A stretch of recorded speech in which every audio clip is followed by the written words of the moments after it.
Hello everyone, a very good morning to all of you.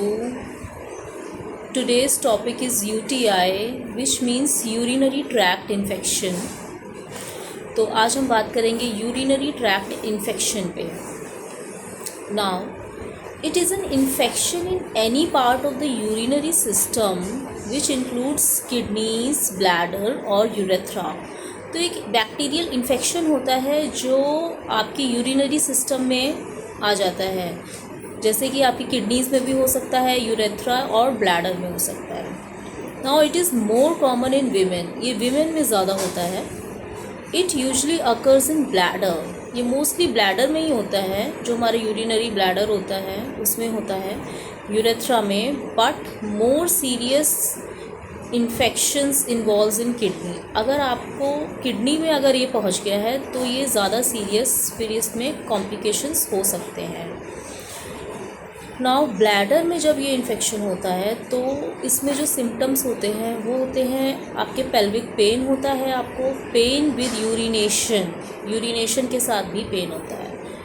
But जब ये infection kidney में होता है तो आपके सिम्टम्स होते हैं, बैक पेन होगा आपको, नॉजिया, वॉमिटिंग एंड फीवर, क्योंकि किडनी में ज़्यादा सिम्टम्स होंगे, ज़्यादा सीरियस सिम्टम्स होते हैं किडनीज़ में जब ये होता है. It may become serious if left untreated. अगर आपने इसका कोई भी ट्रीटमेंट नहीं किया है तो ये सीरियस हो सकता है. फिर इसमें किडनी डैमेज तक हो सकती है and life threatening conditions such as sepsis हो सकता है आपको, which means it is an infection spreading through blood stream. Sepsis में क्या होता है कि आपका जो इन्फेक्शन होता है वो आपके पूरे ब्लड स्ट्रीम में पहुंच जाता है, जो कि लाइफ थ्रेटनिंग हो सकता है. तो आपको उससे बचना चाहिए.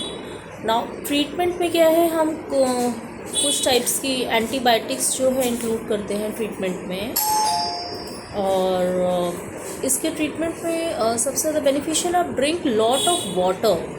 आप जितना ज़्यादा हाइड्रेटेड रहेगी आपकी बॉडी तो उसमें क्या होता है कि जो बैक्टीरिया होता है वो फ्लश आउट हो जाता है. जैसे आप यूरिनेशन के लिए जाते हैं या बैक्टीरिया उसमें फ्लश आउट होता है तो इन्फेक्शन धीरे धीरे कम होता है. तो इसमें सबसे ज़्यादा जो ज़रूरी है वो है आपको लिक्विड बहुत ज़्यादा लेना है. लिक्विड में आप जैसे फ्रूट्स भी इंक्लूड कर सकते हैं, जैसे आपका जो जूसी फ्रूट्स होते हैं लाइक वाटरमेलन, ऑरेंजेस, ये सब आपको बहुत इनका इंटेक करना है.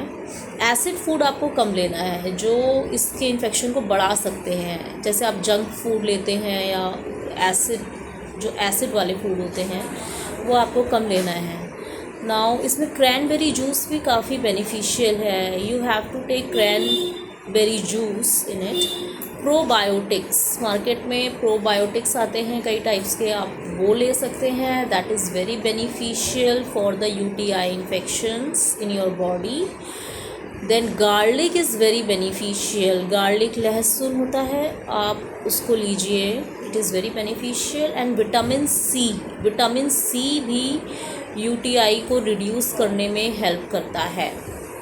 अगर आपका ये यूटीआई 5 डेज से ज़्यादा परसिस्ट कर रहा है तो इसका ट्रीटमेंट ज़रूरी है. It is very necessary to consult your doctor अगर ये ज़्यादा टाइम तक परसिस्ट करता है, क्योंकि अगर आप इसका ट्रीटमेंट नहीं लेंगे प्रॉपर तो फिर ये धीरे धीरे जो है आपका फेटल हो सकता है. धीरे धीरे किडनी तक अगर इन्फेक्शन हो गया तो आपको ज़्यादा टाइम लगेगा, ट्रीटमेंट भी उसका ज़्यादा लॉन्ग लास्टिंग होगा. सो बेटर ये है कि आप स्टार्टिंग में ही अगर इसके सिम्टम्स दिखाई देते हैं तो इसको आप ट्रीट करिए. सो बने रहिए मेरी वीडियोस में. आज का टॉपिक आपको कैसा लगा मेरे कमेंट सेक्शन में आप कमेंट कर सकते हैं. And thank you for watching my video.